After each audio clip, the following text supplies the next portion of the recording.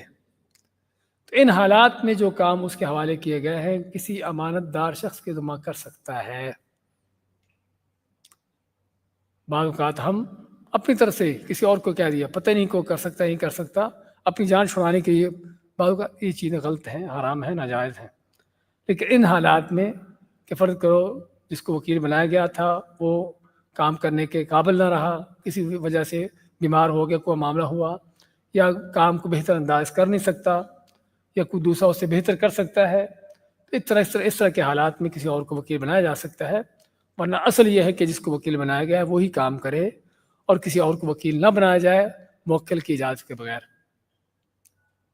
8ویں چیز، جو کام وکیل کے حوالے کیے گئے ہیں وہ ان پر امانت دار ہے اور ان کا ضامن نہیں ہوگا جب تک اس کی طرف سے کوتاہی یا زیادتی نہ ہو۔ کس چیز پر امانت دار ہونے کا معنی کیا ہے؟ نہیں، امانت دار ہونے کا معنی کہ ضامن نہ ہونا، سمجھے نا؟ میں آپ کے پاس کوئی چیز امانت رکھتا ہوں تو آپ اس کے ضامن نہیں ہو، سمجھے نا؟ اگر وہ چیز آپ کے بغیر کسی کوتاہی غفلت کے وہ چیز ضائع ہو جاتی ہے تو آپ اس کے ضامن نہیں ہو، اس کے ذمہ دار نہیں ہو، کیونکہ آپ امانت دار ہو، آپ امین ہو۔